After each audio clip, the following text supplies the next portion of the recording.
प्रेमियों, यह कथा है उस समय की जब राजस्थान के सीकर जिले में खाटू नगरी में बाबा श्याम का मंदिर नवीनता से खिला हुआ था।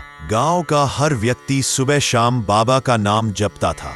कहते हैं वहां की हवाओं में भी श्याम नाम घुला हुआ था। उसी गांव में रहते थे एक गरीब ब्राह्मण हरिराम और उनकी पत्नी गौरी। सादा जीवन, छोटी सी झोपड़ी और उनकी आंखों का तारा एक 7 साल का बेटा मोहन। मोहन बड़ा चंचल, भोला और हर समय श्याम श्याम जपने वाला बच्चा था। वह रोज मंदिर जाता, बाबा की मूर्ति के आगे फूल चढ़ाता और कहता, बाबा जब मैं बड़ा हो जाऊंगा तो आपकी बहुत सेवा करूंगा। हरिराम मुस्कुरा देता, पर उसे क्या पता था कि यही बच्चा बाबा की लीला का केंद्र बनेगा। गांव में एक दिन भयंकर महामारी फैली। लोगों के घरों में मातम छाने लगा। डर, शोक और बेबसी का वातावरण था। जो बच्चा सुबह खेलता था, शाम को बुखार से तपता हुआ मिल जाता। एक दिन वही बुखार मोहन को भी लगा। हरिराम ने वैद्य बुलाए, मंत्र तंत्र करवाए, पर बीमारी ने मानो मौत की दस्तक दे दी। गौरी रोते हुए बोली, श्याम बाबा, आपने तो कहा था जो सच्चे मन से पुकारेगा उसे निराश नहीं करोगे।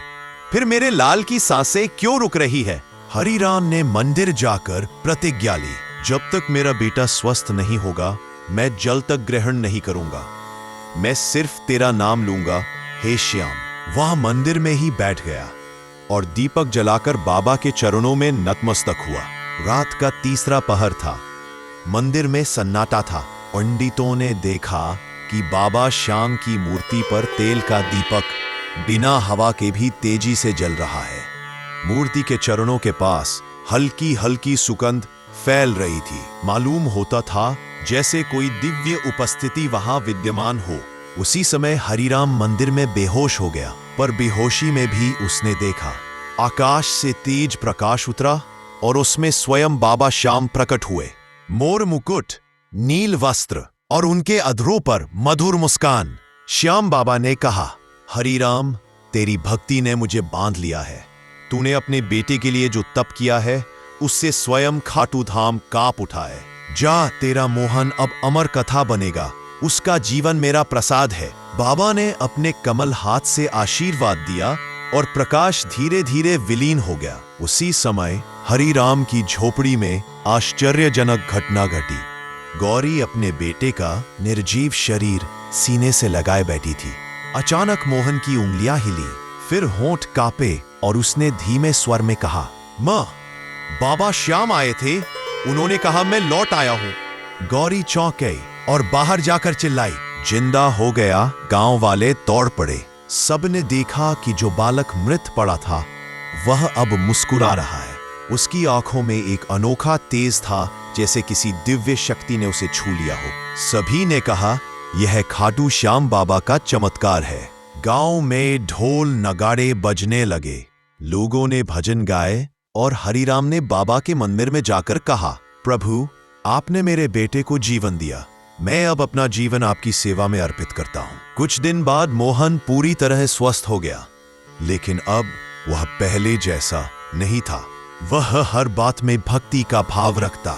कभी मंदिर के आंगन में बैठकर भजन गाता, कभी गरीबों में प्रसाद बांटता। एक दिन हरिराम ने पूछा, बेटा, जब था तब तुझे क्या दिखाई दिया?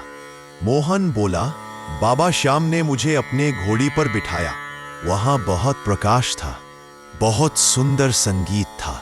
उन्होंने कहा, बेटा, तेरी माँ पिता की भक्ति ने मुझे बुला लिया। अब लौट जा और सबको कहना जो मुझे सच्चे दिल से पुकारेगा मैं अवश्य उसके पास आऊंगा। इस घटना के बाद गांव में चमत्कारों की श्रृंखला शुरू हो गई। लोगों के कष्ट मिटने लगे, बंजर खेत हरे हो गए और जो भी श्याम नाम लेता उसकी मनोकामना पूरी होती। खाटू धाम में एक भव्य भंडारा हुआ, जिसमें बाबा की मूर्ति के चारों ओर स्वर्ण आभा दिखाई दी। कहा जाता है उसी दिन बाबा के चरणों से हल्की घंटियों की आवाज आई, मैं हूं तो विश्वास में, मैं हूं तो प्रेम में, मैं हूं तो भक्ति में। तभी से इस कथा को जीवनदाता श्याम बाबा की लीला कहा जाता है। कथा का भावार्थ सच्ची श्रद्धा में शक्ति है। जब भक्त का विश्वास अटल होता है तब भगवान को आना ही पड़ता है।